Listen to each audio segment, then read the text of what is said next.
پس آپ صبر کیجئے اس پر جو وہ کہتے ہیں، یعنی آپ کے مخالفین، اور سورج کے طلوع اور غروب ہونے سے قبل اپنے رب کی حمد کے ساتھ تسبیح کیجئے، اور رات کے اوقات میں اور سجدوں کے بعد بھی اس کی تسبیح کیجئے، یعنی نماز کے بعد بھی اللہ تعالی کی تسبیح بیان کیجئے۔ یہاں پر جو خطاب ہے وہ نبی صلی اللہ علیہ وسلم سے ہے، فاصبر علی ما یقولون، یعنی آپ کے دشمن یہ مشرکین آپ کے خلاف جو باتیں کرتے ہیں ان کی باتوں پر آپ صبر کیجئے، جو آپ کو جھٹلا رہے ہیں، جو آپ کو دھمکیاں دے رہے ہیں، جو آپ کے خلاف سازشیں کر رہے ہیں، اس کا جواب آپ صبر کے ساتھ دیجئے، اور اس کے برعکس آپ اپنا تعلق اللہ تعالی سے زیادہ مضبوط کر لیجئے۔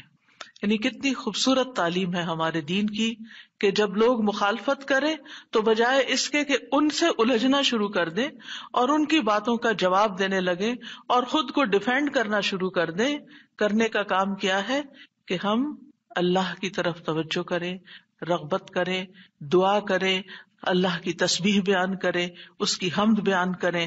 اسی لیے آگے فرمایا وَسَبِّحْ بِحَمْدِ رَبِّكَ، اور اپنے رب کی حمد کے ساتھ اس کی تسبیح بیان کریں، یعنی اللہ سبحانہ وتعالیٰ کو ان باتوں سے پاک قرار دیں جو باتیں یہ مشرکین اللہ سبحانہ وتعالیٰ سے منسوب کرتے ہیں، اور اس کے ساتھ ساتھ اللہ سبحانہ وتعالیٰ کی شان بلند کریں، اس کی تعریف بیان کریں، اس کی ایسی صفات بیان کریں جو اس کے شایان شان ہیں، اور یہ نفی اور اثبات دونوں مل کر اللہ کے کمال کو ثابت کرتے ہیں۔ اور یہاں تسبیح سے مراد یا تو ظاہری تسبیح ہے یعنی اللہ تعالیٰ کی پاکی بیان کرنا، یا پھر اس سے مراد نماز ہے، یعنی جب لوگوں کی باتیں تکلیف دے تو آپ اللہ سے نماز کے ذریعے مدد مانگیں، فاستعینوا بالصبر والصلاۃ۔ اور پھر قبل طلوع الشمس سے مراد فجر کی نماز جو سورج طلوع ہونے سے پہلے ہوتی ہے، اور قبل الغروب سے مراد ظہر اور عصر کی نمازیں ہیں۔ وَمِنَ اللَّيْلِ فَسَبِّحْهُ، اس سے مراد رات کی نماز یعنی عشاء اور تہجد کی نماز ہے، اور مغرب بھی رات کا ہی ایک حصہ ہو جاتا ہے کیونکہ سورج غروب ہو چکا ہوتا ہے۔ یعنی ان تمام احوال میں اللہ تعالیٰ کی تسبیح بیان کریں، اور تسبیح سے مراد یعنی سورج کے طلوع ہونے اور غروب ہونے سے پہلے جو تسبیحات ہمیں بتائی گئی ہیں وہ پڑھیں، اور اگر اس سے مراد نماز ہے تو پھر اس سے مراد نماز میں اللہ کا ذکر، اور اس کے علاوہ وَأَدْبَارَ السُّجُودِ، اور سجدوں کے بعد بھی۔ ایک معنی اس کا یہ ہے کہ نماز کے بعد کی تسبیحات کا اہتمام کیا جائے۔ بہت سے لوگوں کو دیکھا گیا وہ نماز پڑھتے بس اٹھ جاتے ہیں، تسبیح نہیں کرتے، جبکہ یہاں اللہ سبحانہ وتعالیٰ خاص طور پر حکم دے رہے ہیں کہ نماز کے بعد تسبیح بیٹھ کر کرنی چاہیے، یہ نماز کے بعد کا ذکر ہے۔ مجاہد ابن عباس سے روایت کرتے ہیں کہ اللہ تعالیٰ نے آپ صلی اللہ علیہ وسلم کو تمام نمازوں کے بعد تسبیح پڑھنے کا حکم دیا ہے، اور وہ اس آیت کی تشریح کر رہے تھے وَإِدْبَارَ السُّجُودِ کی۔ مجاہد کہتے ہیں اس سے مراد فرض نماز کے بعد تسبیح کرنا ہے۔ تو یہ نوٹ کر لیجئے کہ ساری نماز مکمل کرنے کے بعد نہیں بلکہ فرض نماز پڑھنے کے بعد تسبیح کریں۔ دوسرا معنی اس کا کیا کیا گیا ہے کہ فرض نماز کے بعد نفل نماز بھی پڑھیں، کیونکہ صبح عربی میں نفل نماز کے لیے بھی آتا ہے، یعنی فرض نماز کے بعد نفلی نماز بھی ادا کریں۔ اور تیسرا معنی اس کا کیا گیا ہے کہ مغرب کی نماز کے بعد 2 رکعت بھی پڑھیں، یعنی ان کو بھی تسبیح کا نام دیا گیا ہے۔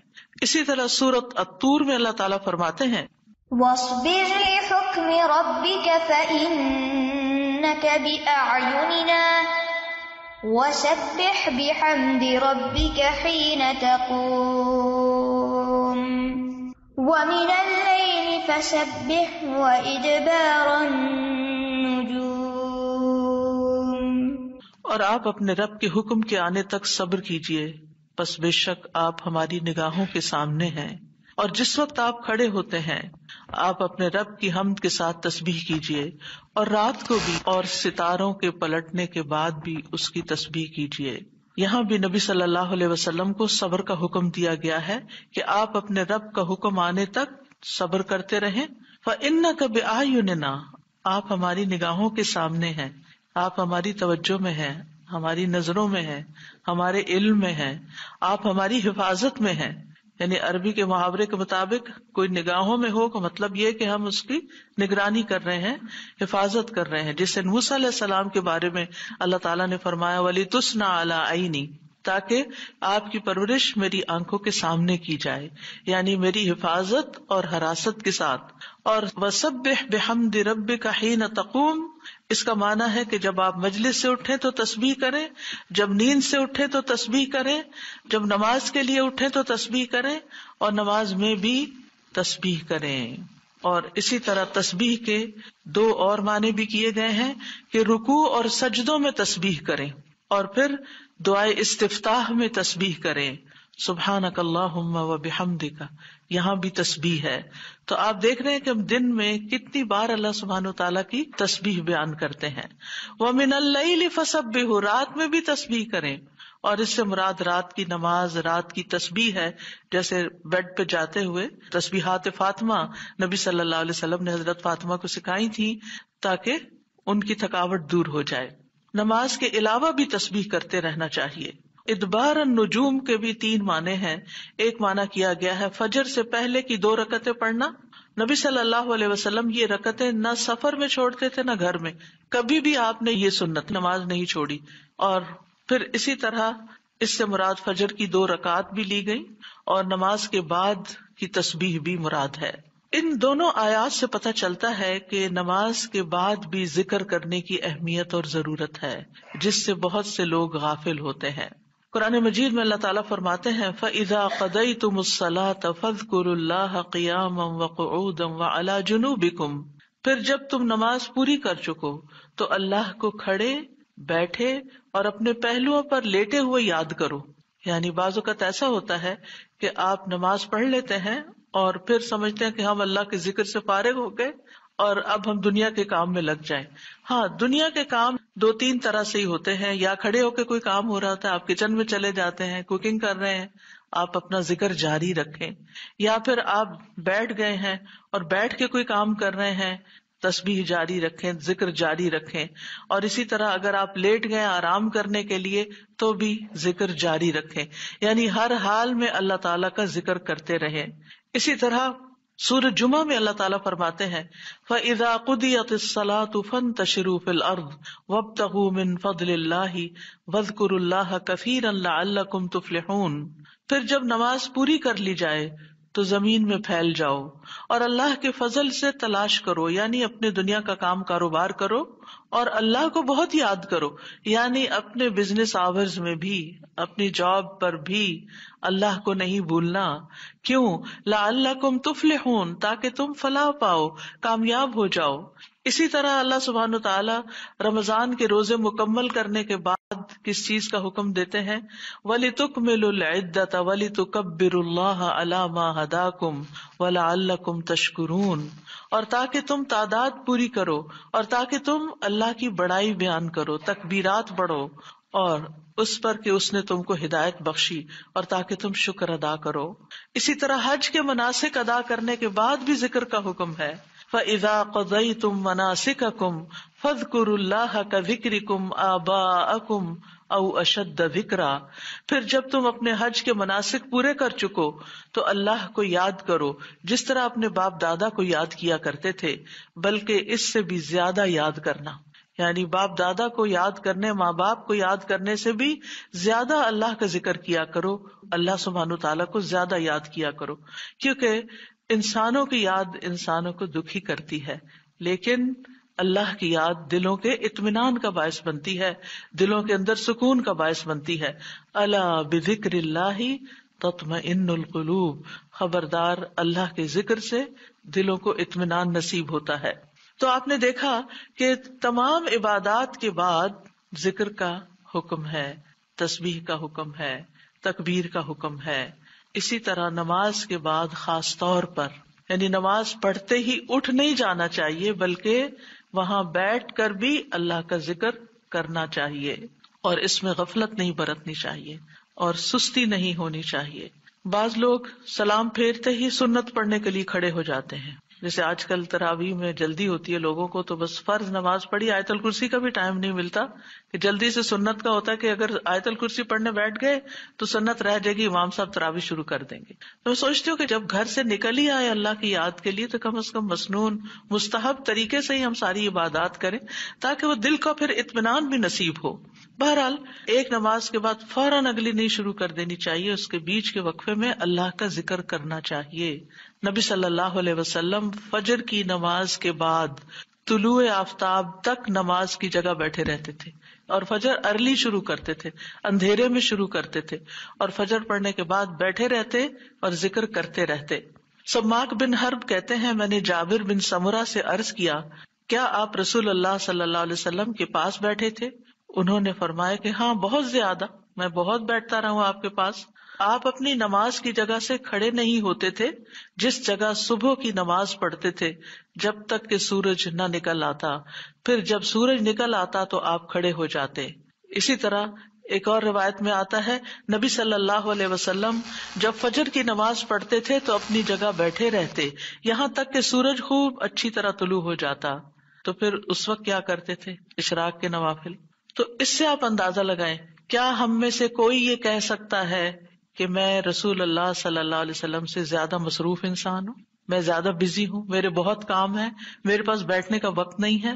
نہیں، یہ صرف نفس کا دھوکہ ہوتا ہے. نفس ہمیں دھوکہ دیتا ہے کہ دیکھو پہلے تم اٹھے ہو تہجد کے لیے، پھر تم نے پڑھی نماز اور پھر پڑھے اذکار، اور اب تم پھر بیٹھ کے اور انتظار کرو تو اٹھو کچھ اور کام کرو. اچھا میرا وہ کام بھی ہے، میرا وہ کام بھی ہے، اور اس طرح ہم اپنے آپ کو تسلیاں دے کر اپنی جگہ سے اٹھ جاتے ہیں اور ذکر میں کوتاہی کر جاتے ہیں. جبکہ مستحب یہی ہے کہ اسی جگہ بیٹھ کر چاہے آپ تلاوت قرآن کریں، چاہے آپ صبح شام کے اذکار، یہی وقت ہے ان کا سورج نکلنے سے پہلے، اور حفاظت کے لیے جو پڑھتے ہیں وہ انہی اوقات میں پڑھے جاتے ہیں. لہٰذا اس وقت آپ وہ بھی پڑھ سکتے ہیں، آپ تسبیحات کر سکتے ہیں، آپ کوئی بھی اور ذکر، آپ قرآن مجید کا مطالعہ کر سکتے ہیں، تفسیر کی کوئی کتاب پڑھ سکتے ہیں، کوئی تفسیر کا لیکچر سن سکتے ہیں، اپنی تجوید درست کر سکتے ہیں، یعنی کہ کوئی سبق یاد کر سکتے ہیں. یعنی کوئی بھی چیز ذکر کی قسم کی آپ اس وقت میں تسلی کے ساتھ کر سکتے ہیں تاکہ یہ سنت پوری ہو جائے، کیونکہ اس کا اجر و ثواب بہت ہے. جو شخص اسی جگہ بیٹھا رہے اور پھر نفل پڑھ کے اشراق کے اٹھے تو اس کو حج عمرے کا ثواب ملتا ہے. نبی صلی اللہ علیہ وسلم نے صحابہ کو نماز کے بعد کے اذکار سکھائے. ابن تیمیہ رحمہ اللہ کہتے ہیں کہ نبی صلی اللہ علیہ وسلم جب لوگوں کو نماز پڑھاتے تھے تو آپ سلام پھیرنے کے بعد دعا نہیں کرتے تھے، اور نہ صحابہ ایسا کرتے تھے، نہ صبح کی نماز میں، نہ عصر کی نماز میں، نہ دیگر نمازوں میں، بلکہ آپ سے ثابت ہے کہ آپ اپنا چہرہ اصحاب کی طرف کر لیتے، یعنی پلٹ کے واپس بیٹھ جاتے، اللہ کا ذکر کرتے اور ان کو سکھاتے تھے. یعنی اذکار اور دعا میں تھوڑا سا فرق ہے. دعائیں زیادہ سے زیادہ سلام پھیرنے سے پہلے کر لیتے تھے، اور جو اذکار ہوتے تھے جیسے تسبیحات ہیں یا صبح شام کے اذکار ہیں یا باقی اذکار ہیں وہ بعد میں کر لیتے تھے، جیسے لا الہ الا اللہ وحدہ لا شریک لہ، اور اسی طرح دیگر اذکار جو ہیں. اور سلام پھیرنے کے بعد اللہ کا ذکر کرنا یعنی زیادہ مستحب ہے. اگرچہ دعا بھی کر سکتے ہیں، یعنی منع نہیں ہے. بعض علماء یہ کہتے ہیں کہ نبی صلی اللہ علیہ وسلم نے جو دبر الصلاۃ کا لفظ استعمال کیا نماز کے پیچھے، تو اس سے مراد نماز کے بعد بھی ہے. حضرت عائشہ کہتی ہیں کہ نماز کے بعد کے اذکار شیشے کو صاف کرنے کے بعد اس کو چمکانے کی طرح ہے. یعنی نماز میں آپ نے اپنی صفائی کر لی اور اب بعد کے اذکار کے جو آپ کو اور زیادہ چمکا رہے ہیں. نماز نور ہے، یہ دل کو صاف کر دیتی ہے، دل کو روشن کر دیتی ہے جیسے کہ شیشے کو صاف کیا جاتا ہے. اور نماز کے بعد ذکر کرنا ایسا ہے جیسا کہ شیشے کو چمکایا جاتا ہے. فرشتے بھی دعائیں کرتے ہیں. رسول اللہ صلی اللہ علیہ وسلم نے فرمایا جب تک تم اپنے مصلی پر جہاں تم نے نماز پڑھی تھی بیٹھے رہو اور ریاح خارج نہ کرو، گیس پاس نہ کرو، تو فرشتے تم پر برابر درود بھیجتے رہتے ہیں. یعنی اگر کوئی شخص فجر کی نماز پڑھ کے اپنے وضو کی حالت میں سورج نکلنے تک بیٹھا رہتا ہے تو آپ اپنے لیے بھی ذکر کر رہے ہیں اور فرشتے بھی آپ کے لیے دعائیں کر رہے ہیں. کیا دعا کرتے ہیں؟ اللہم اغفر لہ، اللہم ارحمہ، اے اللہ اس کی مغفرت فرما، اے اللہ اس پر رحم فرما. اور یہ اس وقت تک ہوتا رہتا ہے جب تک وہ وضو توڑ کر فرشتوں کو تکلیف نہ پہنچائے. یعنی جب گیس پاس ہوتی ہے اور اس کی اسمیل سے پھر فرشتوں کو تکلیف ہوتی ہے، تو فرشتے جو ہیں وہ پیاز کی اسمیل اور لہسن کی اور جسم سے نکلنے والے، اگر پسینہ بہت آ رہا ہے اور کپڑے نہیں آپ تبدیل کرتے، رات کے کپڑوں میں اٹھ کے نماز شروع کر دیتے ہیں اور وہ اسمیلی کپڑے ہوتے ہیں، تو اس سے فرشتے آپ سے دور رہتے ہیں. اور اسی طرح اگر یعنی خوراک میں کوئی ایسی چیز ہے کہ آپ کی گیس میں بہت اسمیل ہے، تو یہ چیز بھی فرشتوں کو تکلیف دیتی ہے اگر آپ مصلی پر بیٹھے ہیں یا آپ ذکر کی حالت میں ہیں. پھر اس وقت ذکر کرنا جو ہے اولاد اسماعیل سے غلام آزاد کرنے سے افضل عمل ہے، خاص طور پر اگر ہم لا الہ الا اللہ وحدہ لا شریک لہ والی تسبیح پڑھتے ہیں. ابو امامہ سے مروی ہے رسول اللہ صلی اللہ علیہ وسلم نے فرمایا، سورج طلوع ہونے تک میں بیٹھ کر اللہ تعالیٰ کا ذکر کروں، اس کی بڑائی، اس کی حمد و تسبیح اور تحلیل کروں، یہ مجھے اولاد اسماعیل میں سے 2 غلام آزاد کرنے سے زیادہ محبوب. یعنی اس وقت کا ذکر ایسا ہے جیسے آپ نے اتنا بڑا صدقہ بھی کر دیا. اسی طرح عصر کے بعد سورج غروب ہونے تک ذکر کرنا مجھے اولاد اسماعیل میں سے 4 غلام آزاد کرنے سے زیادہ محبوب ہے. یعنی عصر پڑھ کر بھی آپ مغرب تک ذکر کر سکتے ہیں. اگر عام دنوں میں نہیں تو آپ جمعے کے دن تو کر ہی سکتے ہیں، کیونکہ اس دن دعائیں قبول ہوتی ہیں. لیکن عموماً ہم اپنی غفلت اور سستی کی وجہ سے کوئی اور کام شروع کر دیتے ہیں اور ہم ان قیمتی اوقات کی قدر نہیں کرتے، ہماری پرائرٹیز نہیں ہوتی. یعنی انسان کو جب پتہ چلتا ہے کہ یہ بزنس کا پیک آور ہے تو وہ کیا کرتا ہے، اس وقت کہیں اور سیر کو چلا جاتا ہے؟ نہیں، اس وقت وہ سارے کام چھوڑ کر اس کام کی طرف متوجہ ہو جاتا ہے جو اس کو سب سے زیادہ فائدہ دینے والا ہے. تو اسی طرح بعض سلف صالحین کہتے ہیں کہ ہم نے جمعے کے دن عصر کے بعد مغرب تک جو دعا کی ہماری قبول ہوئی. یعنی یہ قبولیت دعا کا خاص وقت ہوتا ہے. جیسے صبح کا وقت بکرتن نماز فجر سے لے کر سورج نکلنے تک کا ہے، بڑا ہی قیمتی وقت ہے ذکر اذکار کے لیے. اسی طرح عصر کی نماز سے لے کر مغرب تک کا وقت بھی بڑا ہی قیمتی ہے. تو اس میں آپ دیکھیے خصوصاً آج کل آپ روزے سے ہیں، روزہ دار کی بھی دعا قبول ہوتی ہے. اور اس میں بھی امت کے نیک لوگوں کا طریقہ یہی رہا ہے کہ وہ روزہ کھلنے سے پہلے سارے کام چھوڑ دیتے تھے اور ذکر اذکار میں مصروف ہو جاتے تھے، دعائیں کرنے میں مصروف ہو جاتے تھے. تو آپ بھی اپنے لیے کچھ پلان اس طرح کریں کہ جمعے کا دن اور ہم کم از کم رمضان کا مہینہ عصر کا وقت جو ہے اس سے پہلے اپنے کام ختم کر کے مصلی پہ بیٹھے یا کرسی پہ بیٹھے یا لیٹنا چاہتے تو لیٹ جائیں، کیونکہ پہلی آیت یہی بتائی گئی تھی نا کہ آپ کھڑے یا بیٹھے یا لیٹے ہر حال میں اللہ کا ذکر کر سکتے ہیں. الذین یذکرون اللہ قیاما وقعودا وعلی جنوبہم، وہ جو اللہ کا ذکر کرتے ہیں کھڑے، بیٹھے اور لیٹے، جس بھی پوزیشن میں آپ کرنا چاہیں آپ ذکر کر سکتے ہیں. اور اس میں تسبیح کیجیے، حمد و ثنا کیجیے اللہ تعالیٰ کی اور دعائیں مانگیے. اور الحمدللہ ہمارے پاس کتابوں کی شکل میں دعاؤں کا اتنا پیارا ذخیرہ ہے جو مسنون اوتھینٹک دعائیں قرآن و سنت سے ہم نے جمع کی ہیں. اگر زبانی یاد ہے تو بہت ہی اچھا کہ دل لگا کے زبانی پڑھے، اور اگر زبانی یاد نہیں تو ان کو کھول لیجیے اور پڑھنا شروع کر دیجیے. اور صرف پڑھتے نہ جائیں، اس وقت کوئی قرات کا وقت نہیں ہے، یہ مانگنے کا وقت ہے. دیکھ دیکھ کر اس طرح پڑھیں دعا کو جیسے آپ مانگ رہے ہیں اللہ تعالیٰ سے.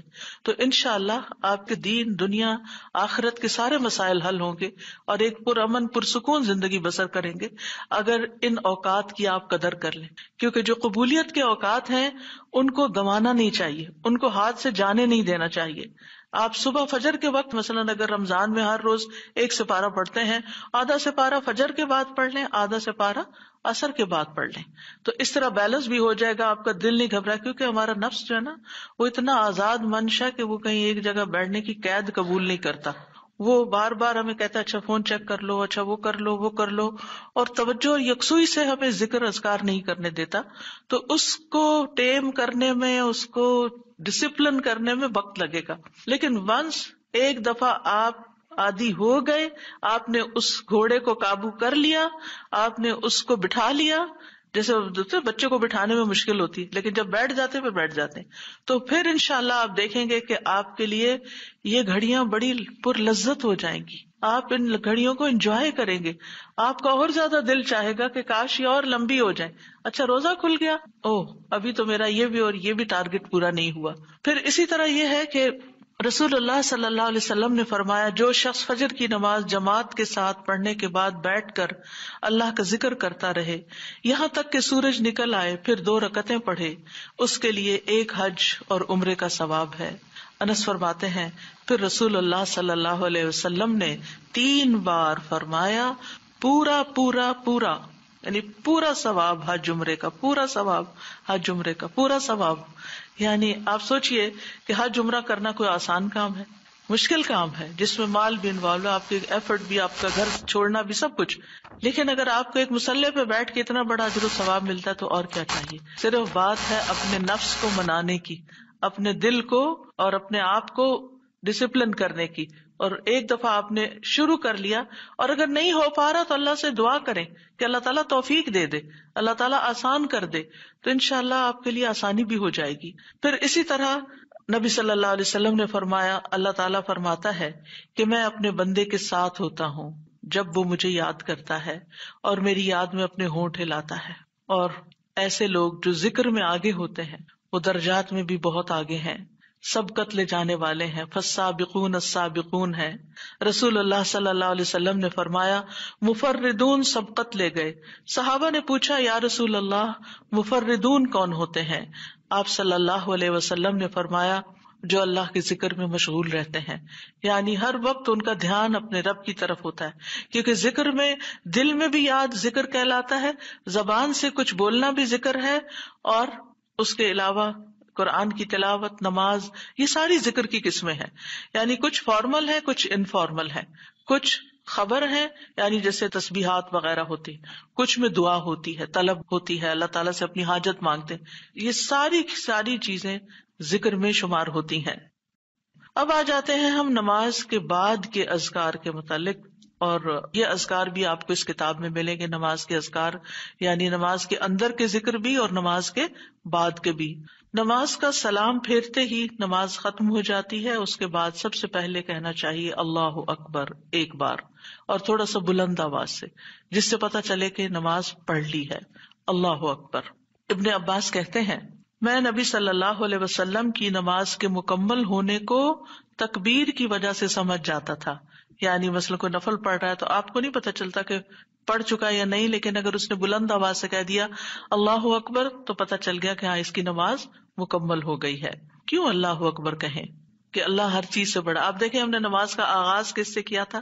اللہ اکبر سے کیا تھا، اور نماز میں کئی بار ہم نے اللہ اکبر کہا، اور اب نماز کے اختتام پر بھی اللہ اکبر، رمضان کے اختتام پر بھی اللہ اکبر، یعنی اللہ کی تکبیر بیان کرنا۔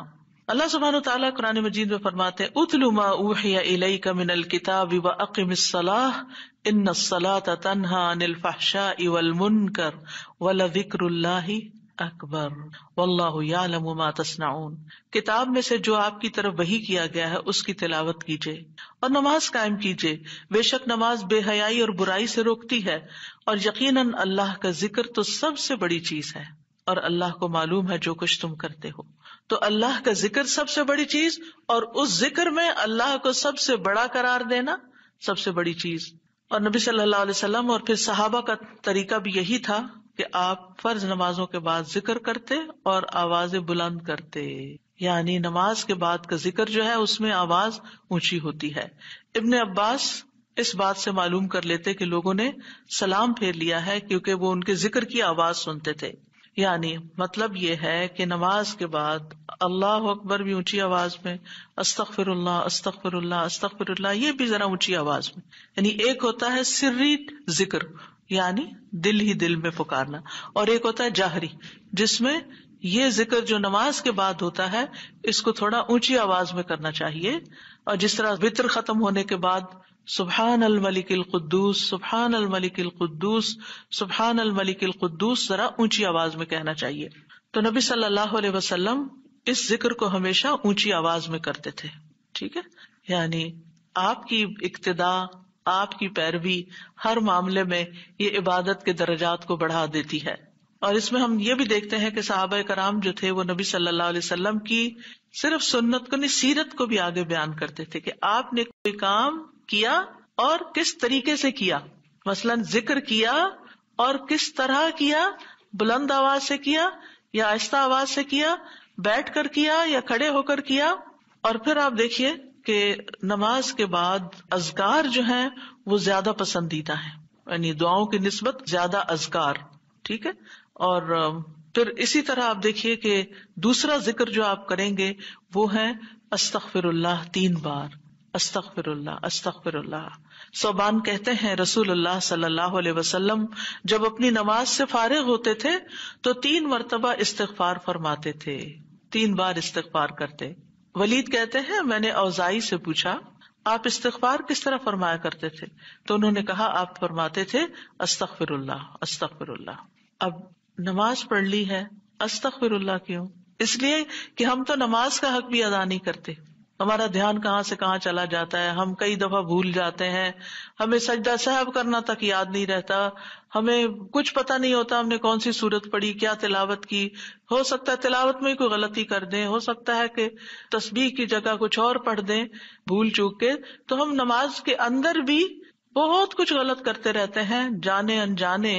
اور خاص طور پر جن لوگوں نے اپنی نماز کے پروننسیشن کی اصلاح نہیں کی وہ تو کچھ سے کچھ پڑھتے رہتے ہیں بعض اوقات. یعنی پروننسیشن صحیح نہ ہونا جو ہے وہ الفاظ کے مطلب کو ہی بدل دیتا ہے. اس لیے پہلی پرائرٹی میں کوئی ایسا ٹیچر ڈھونڈیے کہ جو آپ کی نماز سن کے اس کا پروننسیشن آپ کو ٹھیک کر دے. بہرحال نماز کے بعد استغفر اللہ استغفر اللہ. اور ایک اور چیز، نماز پڑھنے کے بعد انسان کو ایک فیلنگ ہوتی ہے کہ میں نے کچھ کیا ہے، لیکن جب انسان استغفر اللہ کہتا ہے تو اس میں عاجزی کا اظہار ہوتا ہے کہ اللہ تیرا حق ادا نہیں کیا، مجھے ابھی بھی گناہوں کی بخشش کی ضرورت ہے. اور آپ دیکھیے کہ یہ الفاظ نبی صلی اللہ علیہ وسلم ادا کرتے تھے جن کے اگلے پچھلے سارے گناہ معاف کر دیے گئے تھے. تو جو شخص نماز کے بعد استغفار پڑھتا ہے وہ اپنی نمازوں پر کبھی فخر غرور تکبر نہیں کر سکتا کہ میں بڑا نمازی ہوں، میں بڑا پرہیزگار ہوں، میں بڑا عبادت گزار ہوں. نہیں، وہ یہ دیکھے گا کہ میں نے حق ادا نہیں کیا، میرے سے جو کمی کوتاہی ہوئی ہے اللہ تعالیٰ اس کو معاف کر دے. جو چیز مکمل طور پر ادا کرنی چاہیے تھی اس کو اس طرح نہیں ادا کیا، کچھ نہ کچھ کوتاہی واقع ہو گئی، تو اس بخشش کے طلب کرنے سے اللہ تعالیٰ کوتاہی سے درگزر فرما دے گا انشاءاللہ. اور ویسے بھی استغفار کرنے سے نقص یا کمی کوتاہی جو ہے اس کا ازالہ ہوتا ہے ہماری عام روزمرہ زندگی میں بھی. تیسرا ذکر، اب آپ دیکھ رہے ہیں یہ ذکر ہے، اللہ اکبر بھی ذکر ہے، استغفر اللہ بھی ذکر ہے، اور تیسرا یہ بھی ذکر ہے اللہم انت السلام ومنک السلام تبارکت ذی الجلال والاکرام. اے اللہ تو سراپا سلامتی ہے اور تجھی سے سلامتی حاصل ہوتی ہے، تو بڑی برکتوں والا ہے اے جلال و اکرام والے. یعنی استغفار کے بعد پھر فوراً بعد اللہ تعالیٰ کی تعریف اور یہ ذکر. السلام جو ہے یہ اللہ تعالیٰ کے ناموں میں سے ایک نام ہے جس کا مطلب یہ ہے کہ اللہ تعالیٰ ہر طرح کی آفات سے، عیبوں سے، ہر طرح کے نقص سے سلامت ہے. کوئی چیز اس کو نقصان نہیں دے سکتی، نہ لوگوں کی باتیں جو اللہ تعالیٰ کے خلاف کرتے ہیں، یا لوگوں کے گمان، یا لوگوں کی نافرمانیاں اور گناہ اور عبادت نہ کرنا، اللہ کا حکم نہ ماننا. اللہ تعالیٰ کو کوئی چیز نقصان نہیں دیتی، وہ سلامت ہے، اس کو کسی کی ضرورت ہی نہیں ہے. یہ جو کچھ ہم کرتے ہیں، ذکر ہو عبادت ہو، یہ اپنے ہی فائدے کے لیے کرتے ہیں، اللہ تعالیٰ پر کچھ احسان نہیں ہے. تو ہم یہ کہتے ہیں اللہم انت السلام کہ اللہ تعالیٰ آپ سراسر سلامتی ہیں اور آپ کا ہر فعل جو ہے وہ ظلم سے سلامت ہے، پاک ہے، ہر شر سے پاک ہے. آپ کی تقدیر، آپ کے فیصلے، ہر چیز سلامتی پر مبنی ہے. ومنک السلام، سلامتی تیری ہی طرف سے آتی ہے، یعنی تو ہی سلامتی دیتا ہے یا تو ہی سلامتی کو روک لیتا ہے. سلامتی کا مالک بھی تو ہی ہے، تو سلامت رکھے تو ہم سلامت ہیں. تو یہ تعلق اللہ تعالیٰ سے انسان اپنا ظاہر کرتا ہے کہ انسان اپنے رب کے بارے میں کیا سمجھتا ہے. تبارکتا، تبارکتا کا لفظ برکت سے ہے جس کا مطلب ہوتا ہے کثرت سے کسی چیز کا بڑھنا اور قائم رہنا، یعنی تیری خیرات و برکات بہت زیادہ ہیں. ذل جلال والاکرام، اے عزت اور جلال والے. جلال کا مطلب ہے عظمت، بڑائی، اور اکرام کا مطلب ہے احسان. یعنی تو اپنے بندوں کو عزت و اکرام دیتا ہے، اپنے رسولوں کو، اپنے انبیاء کو اور اپنے صالح بندوں کو تو ہی عزت اور اکرام اور برکتیں عطا کرتا ہے، ساری نعمتیں تیری ہی طرف سے ہیں. اور یہ کتنا خوبصورت ذکر ہے جو ہم ہر نماز کے بعد کرتے ہیں، یا جو نہیں کر رہے انہیں لازماً کرنا چاہیے، کہ اللہ سبحانہ تعالیٰ سے ہم اپنے اچھے گمان کا اظہار کرتے ہیں اور ایک طرح سے انڈائریکٹلی سلامتی اور برکت طلب بھی کرتے ہیں. آپ دیکھیے عموماً ہم جب کسی چیز کے اندر فائدہ دیکھتے ہیں تو ہم خیر اس سے وابستہ کر لیتے ہیں، یہ ہے تو کام ہوگا، یہ نہیں تو کام ہی نہیں ہوگا.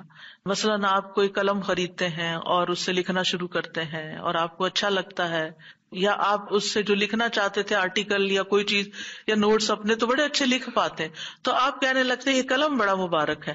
ٹھیک ہے بھائی، قلم اچھا ہے، فائدہ دے رہا ہے آپ کو، لیکن اصل تو اللہ نے آپ کے لیے یہ وسیلہ بنایا کہ اس نے آپ تک یہ پہنچایا. تو اصل برکت اور خیر اور سلامتی کا منبع اللہ رب العزت کی ذات ہے.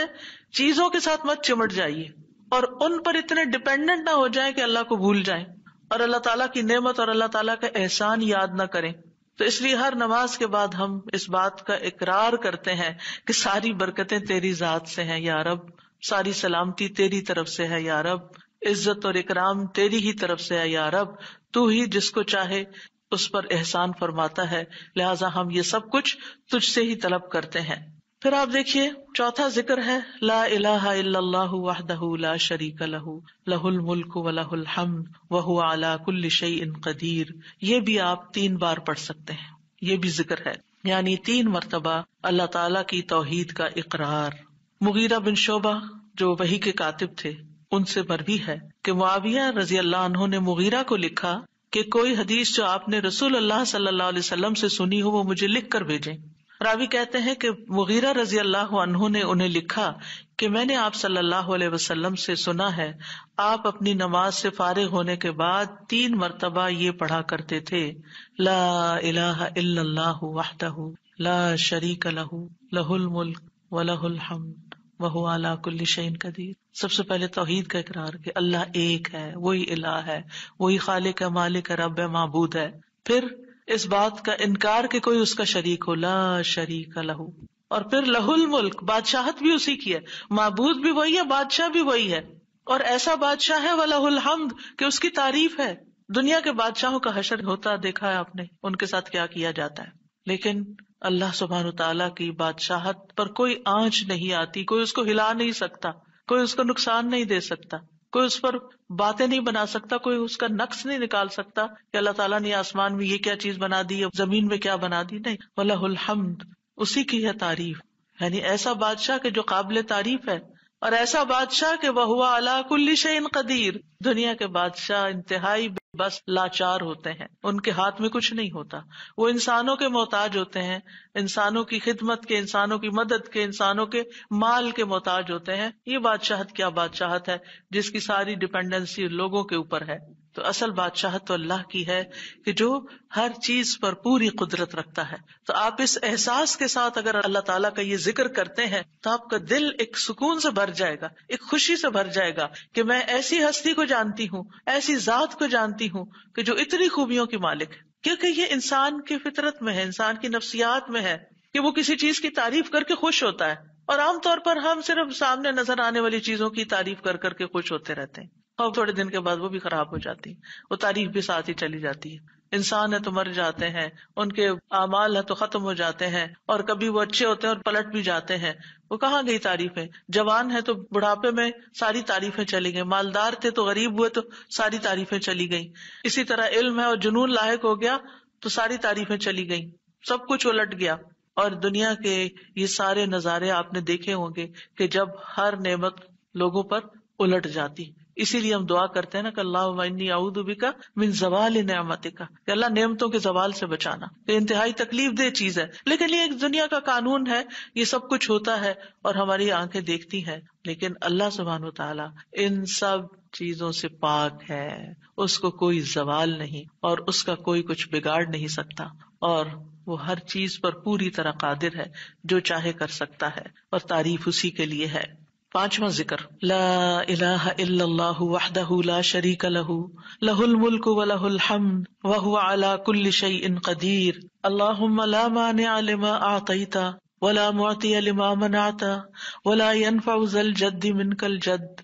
اللہ کے سوا کوئی الہ نہیں، وہ اکیلا ہے، اس کا کوئی شریک نہیں، بادشاہت اسی کی ہے اور تمام تعریف اسی کے لیے ہے، اور وہ ہر چیز پر پوری طرح قدرت رکھنے والا ہے. اے اللہ، جو کچھ تو نے دیا ہے اسے کوئی روکنے والا نہیں، اور جو کچھ تو نے روک دیا اسے کوئی دینے والا نہیں، اور کسی مالدار کو تیری بارگاہ میں اس کا مال نفع نہیں پہنچا سکتا. ابتدا میں تو وہی اللہ کی توحید بیان ہوئی، اس کی بادشاہت اور اس کی حمد کا ذکر ہے اور اس کی قدرت کا ذکر ہے، اور اس کے بعد کہ جو اللہ نے دیا، جو وہ دینا چاہتا ہے اسے کوئی روک نہیں سکتا. یہاں بھی آپ دیکھیں، مانگ کچھ نہیں رہی، یہ ذکر ہے، یہ دعا نہیں، یہ کیا ہے؟ ذکر ہے. اور جو کچھ تو نے روک دیا کوئی دے ہی نہیں سکتا، اور سارے ہی مالدار فقیر ہیں، اور خاص طور پر تیرے سامنے فقیر ہیں. یا ایھا الناس انتم الفقراء الی اللہ واللہ هو الغنی الحمید. اے لوگو، تم سب اللہ کے فقیر ہو، اللہ کے محتاج ہو، اور اللہ ہی غنی، مالدار اور وہی قابل تعریف ہے. واللہ هو الغنی الحمید. ٹھیک ہے. نبی صلی اللہ علیہ وسلم جب سلام پھیرتے تھے تو یہ دعا پڑھا کرتے تھے یا یہ ذکر کیا کرتے تھے. اور اس میں آپ دیکھیے کہ یہ جو عقیدہ ہے نا کہ اللہ روکے تو کوئی دے نہیں سکتا، یہ انسان کو بڑا اطمینان دے دیتا ہے. اگر کوئی چیز، کوئی خیر آپ کی طرف آنے سے رکی ہوئی ہے تو وہ اللہ ہی نے روکی ہوئی ہے، آپ پر رحمت کی وجہ سے. بدگمان نہ ہو اس سے، کسی وجہ سے رکی ہوئی ہے. آپ کسی کی کوئی اچھی چیز دیکھتے ہیں، کسی کا مینشن دیکھتے ہیں تو سوچتے ہیں کتنا خوش قسمت ہے، کتنے بڑے گھر میں رہتا ہے. کسی کے پاس فراری دیکھتے ہیں تو آپ کہتے ہیں واہ کتنا خوش قسمت ہے. لیکن آپ کو نہیں پتا کہ یہی چیزیں اس کے لیے کتنی بڑی آزمائش بنی ہوئی ہیں، آپ نہیں جانتے. اور اگر اللہ نے آپ کو نہیں دی تو آپ کو بہت سے شر سے محفوظ رکھا ہوا ہے. تو اللہ کا روکنا بھی خیر کا باعث ہوتا ہے. یہ سبق پکا کر لیں کہ جب اللہ تعالیٰ کوئی چیز نہیں دیتا یا دیر سے دیتا ہے یا روک لیتا ہے اور کوئی چارہ نہیں ہوتا، آپ کہتے ہیں میری کوئی دعا قبول نہیں ہو رہی، میرا کوئی طریقہ کام نہیں آ رہا، تو اس میں بھی کوئی خیر ہوتی ہے، کیونکہ جو اللہ نے مقدر میں لکھا ہے وہ پہنچ کے رہے گا. کوئی روک نہیں سکتا جو تو دے، اور کوئی دے نہیں سکتا جو تو روک لے. اور جسے اللہ نے آپ کے مقدر میں لکھا ہے وہ آپ تک آئے گا ہی آئے گا. سورۃ فاطر میں اللہ تعالیٰ فرماتے ہیں ما یفتح اللہ للناس من رحمت فلا ممسک لها وما یمسک فلا مرسل له من بعده وهو العزیز الحکیم. جو کچھ اللہ لوگوں کے لیے رحمت میں سے کھول دے اسے کوئی بند کرنے والا نہیں، اور جو وہ بند کر دے اس کے بعد اسے کوئی کھولنے والا نہیں. حدیث میں آتا ہے ما اصابک لم یکن لیخطئک وانما اخطأک لم یکن لیصیبک. جو کچھ تمہیں پہنچا وہ تم سے خطا ہونے والا نہیں تھا، اور جو نہیں ملا وہ ہرگز ملنے والا نہیں تھا. قرآن مجید میں سورۃ الرعد میں اللہ تعالیٰ فرماتے ہیں وَإِذَا أَرَادَ اللَّهُ بِقَوْمٍ سُوءًا فَلَا مَرَدَّ لَهُ. جب اللہ کسی قوم کے ساتھ برائی کا ارادہ کر لیتا ہے تو اس کو کوئی پھیرنے والا نہیں، کوئی سپر پاور اس ملک کی مدد نہیں کر سکتی اگر اللہ نے اس کے لیے جنگ کا فتنہ یا کسی اور طرح کی کوئی آزمائش لکھی ہے. یہ اللہ کے فیصلے ہوتے ہیں. یا اللہ نے کسی قوم کو تباہ کرنے کا فیصلہ کر لیا ہو تو کوئی اس کو روک نہیں سکتا. لہٰذا ہمیں اللہ پر ہی بھروسہ کرنا چاہیے اور ہر حال میں ایسی پریشان کن باتوں پر اللہ تعالیٰ ہی کی طرف رجوع کر لینا چاہیے. یاد رکھیے اگر کوئی چیز نہیں ملی تو اللہ تعالیٰ کو الزام مت دیں، اللہ تعالیٰ سے ناراض نہیں ہو، اللہ تعالیٰ سے بدظن نہیں ہو. یہ روکنا اس کی رحمت ہے. انسان اگر ان دو جملوں پر ایمان لے آئے تو پھر اس کا مکمل بھروسہ اللہ کی ذات پر ہو جائے گا. وہ رزق کے بارے میں اللہ پر ہی توکل کرے گا، نقصان کو دور کرنے اور بھلائی کو پانے کے لیے اللہ پر ہی بھروسہ کرے گا. وہ اللہ کو اپنے لیے کافی سمجھے گا. یعنی جہاں کہیں دل چھوٹا ہوا، جہاں کہیں کوئی پریشانی آئی، کہتے حسبی اللہ و نعم الوکیل. اللہ کار ساز یعنی کام بنانے والا اللہ ہی میرے لیے کافی ہے، وہ میرا کام بنائے گا، وہ میری مشکل آسان کرے گا. تو یہ توحید ربوبیت اور الوہیت پر مشتمل جملے ہیں. ابن تیمیہ کہتے ہیں یہ حدیث دو عظیم اصولوں پر مشتمل ہے. نمبر 1 توحید ربوبیت، اور وہ ہے جسے اللہ دینا چاہے اسے کوئی روک نہیں سکتا، اور جسے وہ روک دے اسے کوئی نہیں دے سکتا. بس بندہ اللہ ہی پر توکل کرتا ہے اور اسی سے مانگتا رہتا ہے، کیونکہ دینا جو اس نے ہے.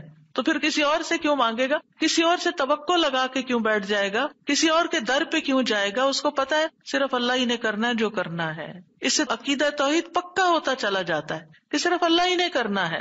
اور توحید الوہیت ولا ينفع ذا الجد منك الجد. عام طور پر انسان یہ سمجھتا ہے میرے پاس مال ہے، مجھے کوئی مشکل نہیں، یعنی جب کوئی کام سامنے آتا ہے نا تو فوراً دیکھتا ہے کتنا ہے بینک میں، کتنا کیش رکھا ہے، کیا ہے میرے پاس، کتنی پراپرٹی ہے، یعنی فوراً انسان کا دماغ گھوم کے اس طرف چلا جاتا ہے نا، بہت ہے، انف ہے، کام ہو جائے گا۔ اللہ چاہے گا تو ہوگا، صرف آپ کے مال سے کچھ نہیں ہوتا۔ آپ سارا لگا دیں، بزنس میں پورا لاس ہو سکتا ہے، پھر بتائیے آپ کے مال نے آپ کو کیا فائدہ دیا؟ کچھ نہیں ہو سکتا جب تک اللہ نہ چاہے۔ مال بھی جب فائدہ دیتا ہے جب اللہ چاہتا ہے، اولاد بھی جب فائدے کی ہوتی ہے جب اللہ چاہتا ہے۔ کسی انسان سے فائدہ صرف اس وقت پہنچتا ہے جب اللہ چاہتا ہے۔ آپ نے دیکھا ہوگا کتنے ہی اچھے سے اچھے لوگ ہوتے ہیں ہر وقت کام آنے والے، ایک وقت ایسا آتا ہے وہ ایسے بےچارے مجبور ہوتے ہیں کہ ان کو نہ کرنی پڑتی ہے کہ بھائی سوری یہ نہیں کر سکتے، کیونکہ سب کچھ ان کے اختیار میں نہیں ہے، سب کچھ ان کے بس میں نہیں ہے۔ اسی طرح انسان کے پاس بعض اوقات کوئی عہدہ ہوتا ہے، انفلوئنس ہوتا ہے، وہ سمجھتا ہے یہ عہدہ ہے میرے پاس، میں سب کچھ کر سکتا، نہیں کر سکتے۔ آپ نے دیکھا ہوگا دنیا کے بڑے بڑے ملکوں کے جو حکمران ہوتے ہیں کتنے بے بس ہوتے ہیں، کچھ بھی نہیں ہوتا ان کے ہاتھ میں، اپنی تقدیر نہیں بنا سکتے، اپنا فائدہ نہیں کر سکتے۔ اور پھر آپ دیکھیے کہ اللہ سبحانہ وتعالیٰ دنیا اسے بھی دیتا ہے جس سے وہ محبت کرتا ہے، اور اسے بھی دیتا ہے جس سے وہ محبت نہیں کرتا۔ لیکن یاد رکھیے ایمان اس کو دیتا ہے، دین کی سمجھ اس کو دیتا ہے جس سے وہ محبت کرتا ہے۔ وَمَن يُرِدِ اللَّهُ بِهِ خَيْرًا يُفَقِّهْهُ فِي الدِّينِ۔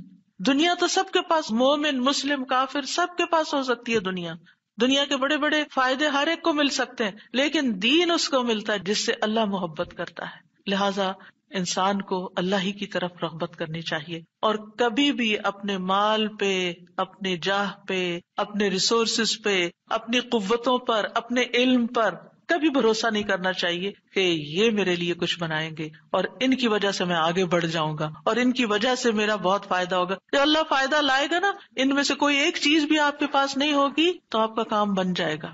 اور اگر فائدہ نہیں دینا نا اللہ نے ان ساری چیزوں کے ہوتے ہوئے، کئی دفعہ لوگ کہتے ہیں نا ہر چیز ہے میرے پاس لیکن پھر بھی میرا یہ مسئلہ حل نہیں ہوتا، معلوم نہیں کیوں رکاوٹ آ گئی، اور پھر وہ غلط سوچنا شروع کر دیتے ہیں، فلاں کی بندش ہے، فلاں کی نظر ہے، فلاں نے یہ کر دیا۔ نہیں، نفع اور نقصان دونوں اللہ کے ہاتھ میں، نہ کسی کی نظر آپ کو نقصان دے سکتی ہے، نہ کسی کا جادو آپ کو نقصان دے سکتا ہے، نہ کسی کا حسد آپ کو نقصان دے سکتا ہے اگر اللہ نہ چاہے۔ لہٰذا اسی سے دعا کرتے رہیں، اور جو پروٹیکشن کی دعائیں اس نے سکھائی ہیں وہ پڑھتے رہیں، اور باقی بھروسہ اللہ کی ذات پر کریں۔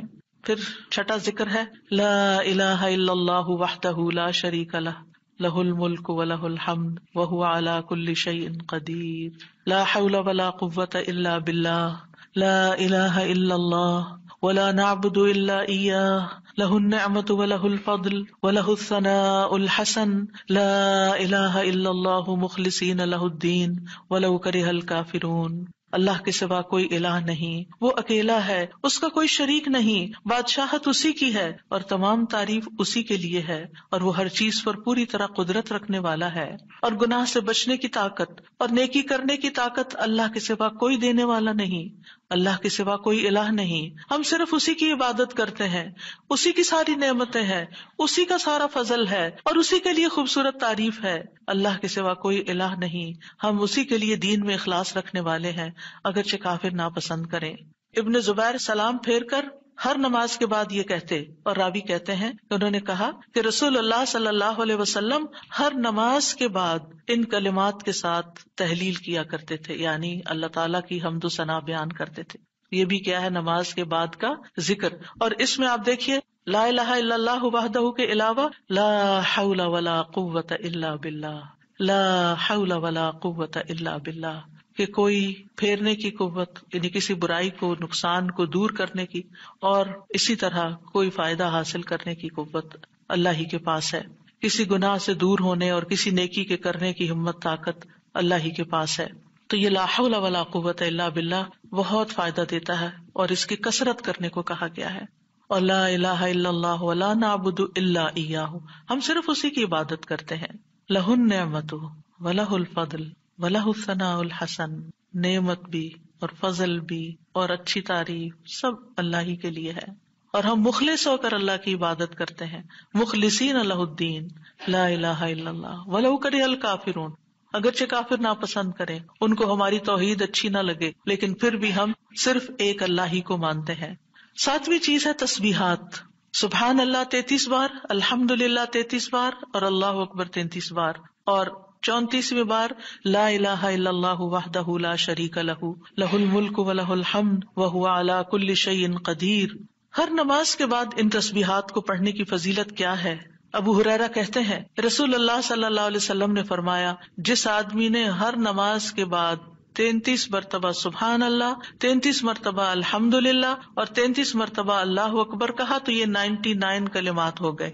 اور 100 کا عدد پورے کرنے کے لیے لا الہ الا اللہ وحدہ لا شریک لہ یہ ذکر کر لیا تو اس کے سارے گناہ معاف کر دیے جائیں گے، چاہے وہ سمندر کی جھاگ کے برابر ہوں.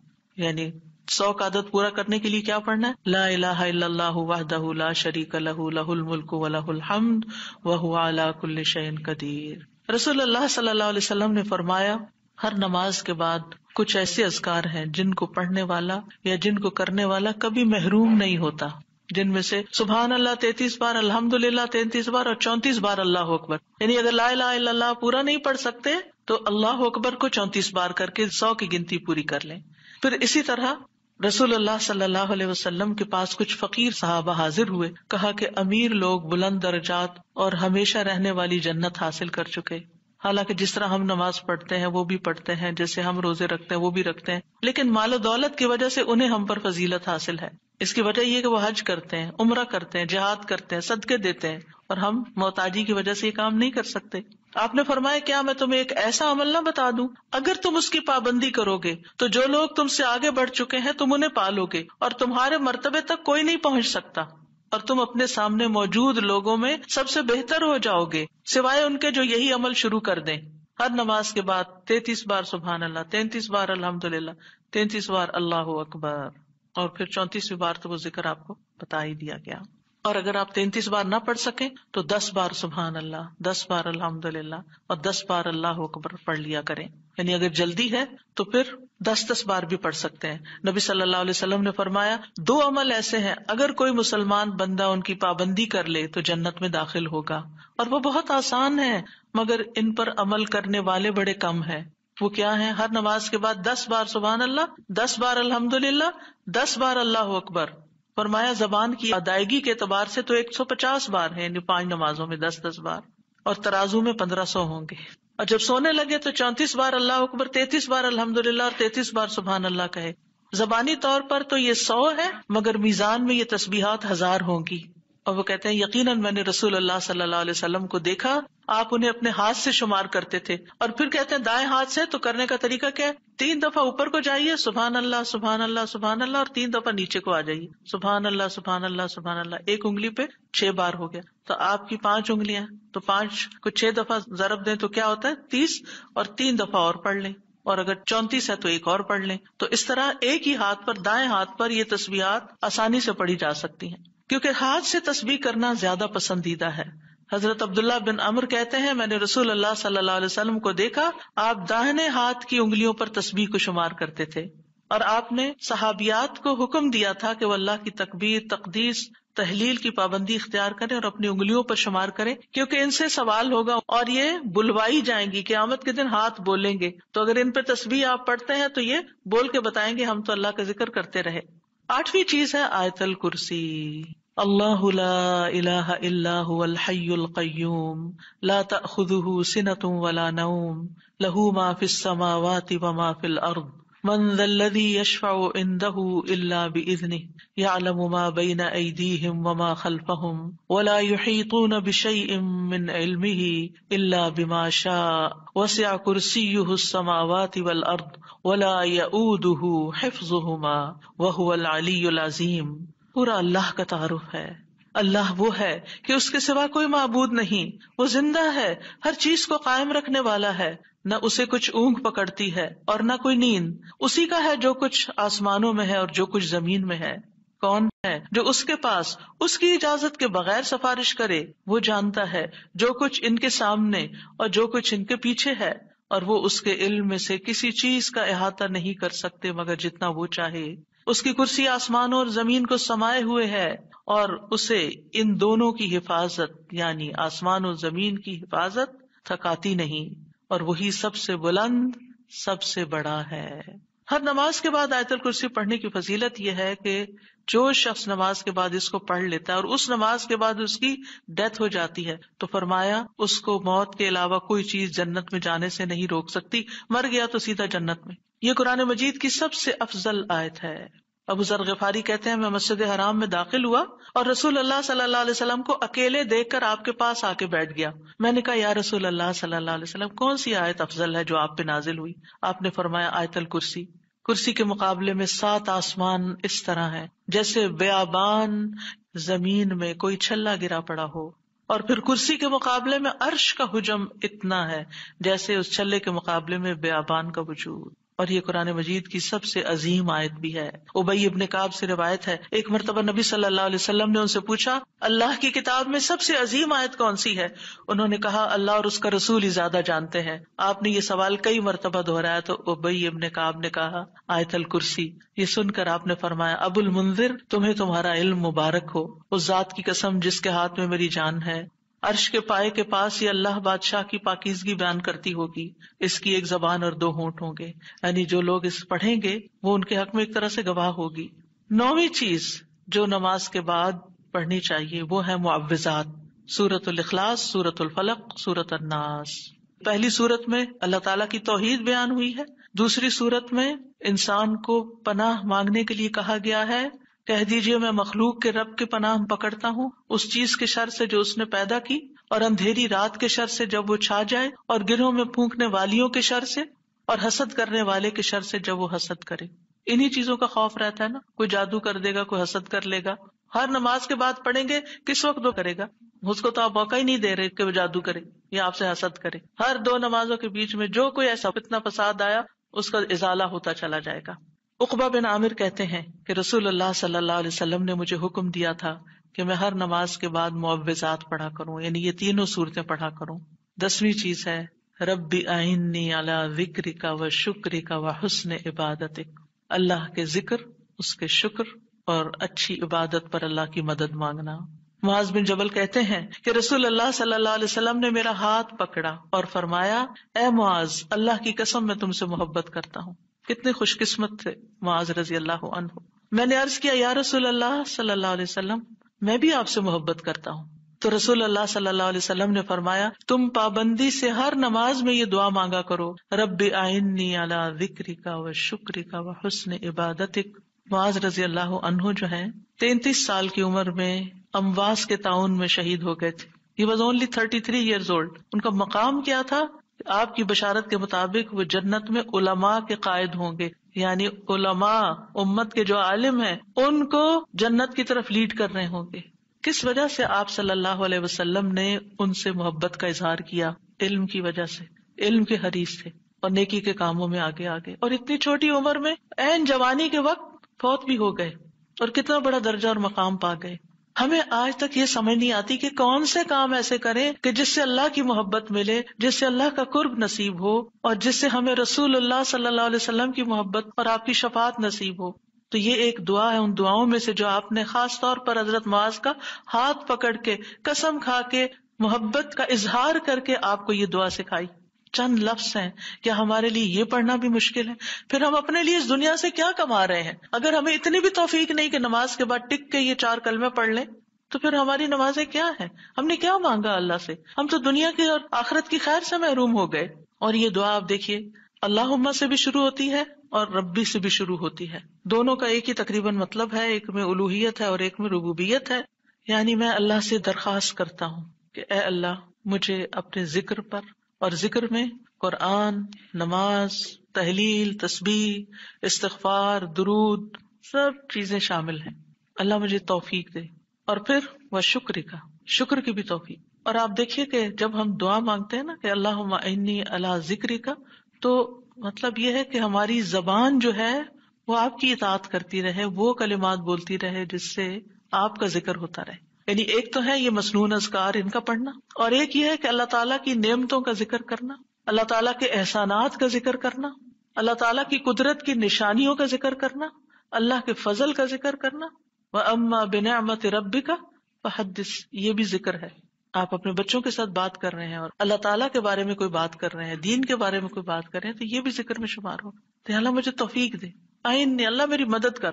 کیونکہ ہمارے پاس وقت بھی ہوتا ہے، ہمارے پاس صلاحیت بھی ہوتی ہے، لیکن ہم توجہ نہیں کرتے، ہم کرتے نہیں ہے کام، کیونکہ توفیق نہیں ہوئی نا. تو ہر نماز کے بعد چونکہ فرض کے بعد دعا قبول ہوتی ہے تو یہ دعا مانگنے کو کہا گیا. اور بعض کہتے ہیں اس کو سلام پھیرنے سے پہلے بھی پڑھ سکتے ہیں، جیسے ربی جعلنی پڑھتے ہیں. یا اور کل جو میں نے آپ کو دعائیں بتائی تھی آخر میں نماز کے اختتام پر سلام سے پہلے، وہ سب مسنون اذکار تھے. لیکن علماء نے اس کے علاوہ جیسے ربی جعلنی مقیم الصلاۃ، یہ نبی صلی اللہ علیہ وسلم نے نہیں سکھائی ہمیں کہ نماز کے بعد ضروری یہی پڑھی جائے. لیکن علماء نے کہا کہ جیسے اللہ کی حمد و ثنا ہوتی ہے تشہد میں، پھر اس کے بعد درود شریف ہے، اور پھر اس میں والدین اور اولاد دونوں کے لیے دعا ہے تو یہ پڑھ لیں. اس کے علاوہ جو چاہے قرآنی اور مسنون دعا یہاں بیٹھ کے پڑھیں، کیونکہ نماز کے اندر دعا مانگنا نماز کے بعد کی دعا سے افضل ہے. قبولیت کے زیادہ چانسز ہیں جس سے اکثر لوگ غافل ہیں. سلام پھیرنے سے پہلے اللہم انی اسألک الجنۃ واعوذ بک من النار 3 دفعہ یہ پڑھ لیں. جو آپ کا دل چاہے پڑھیں، بس اردو میں نہیں عربی میں یاد کریں کچھ دعائیں، قرآنی دعائیں مسنون دعائیں اس وقت پڑھتے رہیں. تو پھر دوسرا ہے وشکر کا. شکر کہاں سے ادا ہوتا ہے؟ زبان سے بھی ہوتا ہے، لیکن اس کا اصل مقام دل ہے، وہ دل سے اٹھتا ہے. ذکر کی بات کر کے ہم نے کہا کہ اللہ ہماری زبان کو اپنی اطاعت کی توفیق دے، اور شکر کی بات کر کے ہم نے کہا کہ اللہ ہمارے دل کو اپنے ذکر کی توفیق دے، اپنی یاد کی توفیق دے، اور شکر ادا کرنے کی توفیق دے. یعنی میں ساری ظاہری اور باطنی نعمتوں پر اللہ کا شکر ادا کرنے کی توفیق مانگتا ہوں. یہ مطلب ہے اس دعا کا. زبان کا شکر کیا ہے کہ بندہ اللہ کی نعمتوں کا ذکر کرتا ہے، اور اعضاء سے شکر کیا ہے کہ بندہ اللہ کی اطاعت کے کام کرتا ہے. کیونکہ اللہ تعالیٰ نے آل داؤد کو کیا کہا تھا؟ اعملوا آل داؤد شکرا وقلیل من عبادی الشکور. اے داؤد کے گھر والو، شکر ادا کرنے کے لیے عمل کرو، اور میرے بندوں میں کم ہی شکر گزار ہیں. اللہ کا شکوہ ہے بندوں سے، کم ہی شکر گزار. کیوں؟ اس لیے کہ شیطان نے کہا تھا وَلَا تَجِدُ أَكْثَرَهُمْ شَاكِرِينَ، کہ انسانوں کی اکثریت کو آپ شکر کرنے والا نہیں پائیں گے. اور وَلَقَدْ صَدَّقَ إِبْلِيسُ ظَنَّهُ، ابلیس نے اپنا گمان سچ پایا کہ بندوں کو شکر سے ہٹا دیا. تو شکر کی توفیق مل جائے تو پھر شکر ادا کیا جائے. اور یہ شکر کا سلسلہ تو کہیں ختم ہوتا ہی نہیں، کیونکہ اتنی نعمتیں ہیں کہ ہم گن ہی نہیں سکتے. ابن رجب کہتے ہیں کہ دین میں یا دنیا میں اللہ کی ہر نعمت جو بندے کو حاصل ہوتی ہے اس میں نعمت کا شکر ادا کرنے کی ضرورت ہوتی ہے. پھر جو شکر کی توفیق ملتی ہے اس پر بھی شکر ادا کرنے کی ضرورت ہے. یعنی شکر پر بھی شکر، یہ ایک اور نعمت ہے، اس میں دوبارہ شکر ادا کرنے کی ضرورت ہے. پھر دوبارہ شکر کیا تو ایک اور نعمت مل گئی، اب کیا ہے؟ ایک اور دفعہ شکر کریں. اور یہ سلسلہ ہمیشہ جاری رہتا ہے، یعنی شکر کا سلسلہ کبھی ختم نہیں ہونا چاہیے، شکر کرتے ہی چلے جائیں. وحسن عبادتک، اور اپنی خوبصورت عبادت کی توفیق عطا فرما. اور خوبصورت عبادت اسی وقت ہو سکتی ہے جب اس میں اخلاص ہو، اور نبی صلی اللہ علیہ وسلم کی اتباع ہو، اطاعت ہو. اطاعت اعضاء سے کی جاتی ہے، یعنی ہمارے اعضاء، ہاتھ پاؤں، ہمارا جسم یہ عبادت میں مشغول ہوتا ہے. بعض اوقات ہم ڈھیروں عبادت کر لیتے، ڈھیر سارے نفل پڑھ لیتے، بہت کچھ کر لیتے، لیکن اس کو کوئی کوالٹی نہیں ہوتی. یہاں یہ نہیں کہا گیا کہ کثیر عبادتک، یہاں کیا کہا گیا؟ حسن عبادتک، کہ اللہ خوبصورت عبادت کی توفیق دے. امام ابن تیمیہ کے بارے میں آتا ہے کہ جب وہ قید ہوئے تو اپنے سجدوں میں یہ دعا پڑھا کرتے تھے، اللہم اعنی علی ذکرک و شکرک و حسن عبادتک. کیونکہ اللہ کی توفیق کے بغیر ہم یہ کام نہیں کر سکتے. جس کی زندگی میں ذکر آ گیا، جس کی زندگی میں شکر آ گیا، اور جس کی زندگی میں خوبصورت عبادت آ گئی، وہ خوش قسمت ترین انسان ہے، اس کو سبھی کچھ مل گیا. اور جو ان چیزوں سے محروم ہے پھر ہر خیر سے محروم ہے، چاہے دنیا کی قارون جیسی دولت اس کے پاس کیوں نہ ہو، پوری دنیا اس کی فین ہو، اس کی تعریفیں کرے اور اس کی فدائی شدائی ہو، کوئی فائدہ نہیں ہے. ایک اور دعا ہے رب قنی عذابک یوم تبعث عبادک، اے میرے رب مجھے اس دن کے عذاب سے بچانا جس دن تو اپنے بندوں کو اٹھائے گا. 3 بار یہ دعا، اے اللہ ہمیں اس دن کے عذاب سے بچانا جس دن تو اپنے بندوں کو اٹھائے گا. 1 دفعہ بھی پڑھی جا سکتی، 3 دفعہ کی شرط نہیں ہے. برا بن عازب کہتے ہیں جب ہم رسول اللہ صلی اللہ علیہ وسلم کے پیچھے نماز پڑھتے تھے تو ہم آپ کی دائیں طرف کھڑے ہونے کو پسند کرتے تھے تاکہ آپ ہماری طرف رخ کر کے متوجہ ہوں. برا کہتے ہیں میں نے آپ کو فرماتے ہوئے سنا، یعنی آپ پلٹ رہے تھے اور کہہ رہے تھے رب قنی عذابک یوم تبعث عبادک. یہ رات کو سوتے ہوئے بھی پڑھا کریں اور نمازوں کے بعد بھی کہ اللہ اس دن کے عذاب سے بچا لینا جس دن تو بندوں کو دوبارہ پیدا کرے گا. 13 اللہم اغفر لی ما قدمت وما اخرت وما اسررت وما اعلنت وما اسرفت وما انت اعلم به منی انت المقدم وانت المؤخر لا الہ الا انت۔ اے اللہ میرے وہ گناہ بخش دے جو میں پہلے کر چکا، جو میں نے بعد میں کیے، اور جو چھپے ہوئے کیے اور جو ظاہر میں کیے، اور جو میں حد سے بڑھا رہا اور وہ جن سے تو مجھ سے زیادہ باخبر ہے۔ تو ہی نیکی اور خیر میں آگے کرنے والا اور پیچھے کرنے والا ہے، تیرے سوا کوئی معبود نہیں۔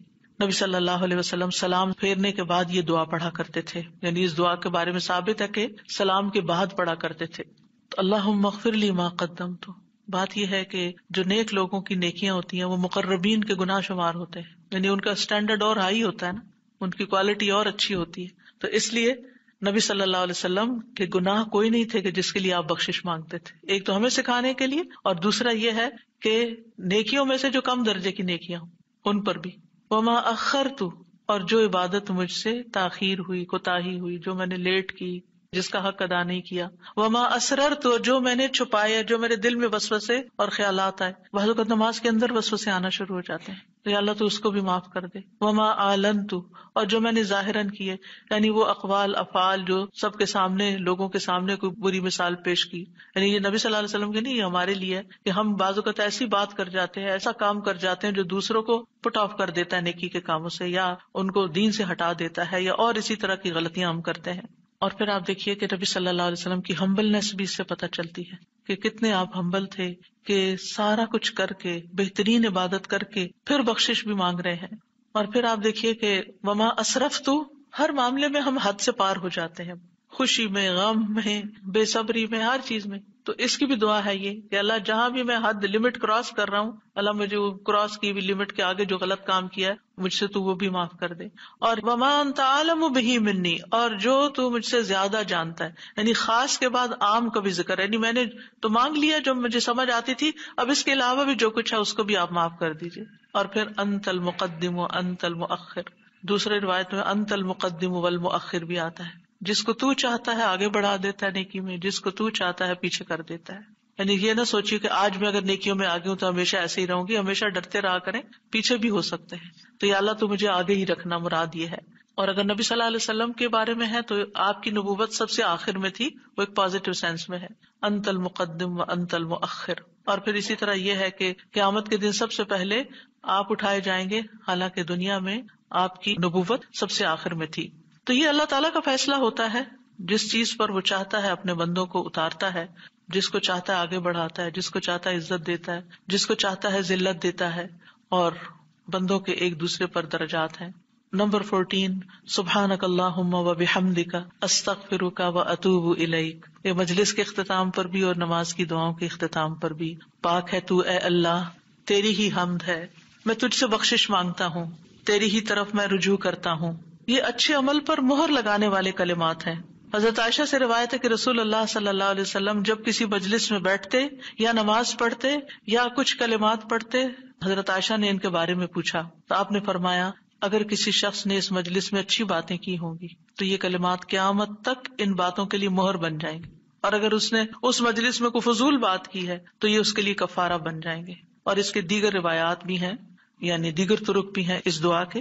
اور پھر ایک اور دعا، رب اغفر لی وتب علی انک انت التواب الغفور، اے اللہ تو مجھے بخش دے اور میری توبہ قبول کر، بے شک تو بہت توبہ قبول کرنے والا، بہت بخشش فرمانے والا ہے۔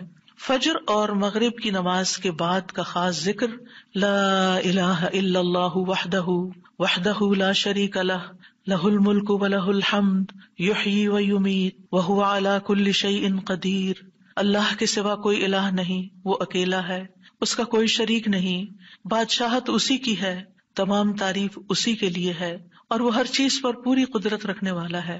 اور سلام کے بعد تشہد کی حالت میں اگر آپ بیٹھے بیٹھے یہ ذکر کرتے ہیں، یعنی مصلی سے اٹھنے سے پہلے یہ ذکر کرتے ہیں، تو نبی صلی اللہ علیہ وسلم نے فرمایا، جس نے نماز مغرب اور صبح کی نماز کے بعد اتحیات میں اٹھنے سے پہلے اپنی ٹانگ کو دوہرا کیے ہوئے، یعنی جس پوزیشن میں آپ بیٹھے اسی پوزیشن میں بیٹھے بیٹھے 10 بار یہ ذکر کیا، اللہ تعالیٰ اس کے لیے 10 نیکیاں لکھ لیتا ہے، 10 گناہ اس سے دور کر دیتا ہے، 10 درجے اس کے بلند کر دیتا ہے، اس کے لیے ہر بری چیز سے حفاظت، شیطان مردود سے پناہ دینے والے یہ کلمات ہوتے ہیں۔ کوئی گناہ سوائے شرک کے اس کو نہیں پہنچتا، اور یہ اس روز عمل میں سب لوگوں سے افضل ہوتا ہے، یعنی صبح کے وقت اگر کوئی یہ پڑھ کے اٹھتا ہے مصلی سے تو یہ سب لوگوں سے افضل ہوتا ہے، سوائے اس شخص کے جس نے اس کے برابر یا اس سے زیادہ ان کلمات کو پڑھا ہو۔ اور ایک اور روایت میں ہے جو یہ 10 مرتبہ مغرب کے بعد پڑھے گا، اللہ اس کی حفاظت کے لیے اسلحہ بردار فرشتے بھیجے گا جو اس کی صبح تک شیطان سے حفاظت کریں گے۔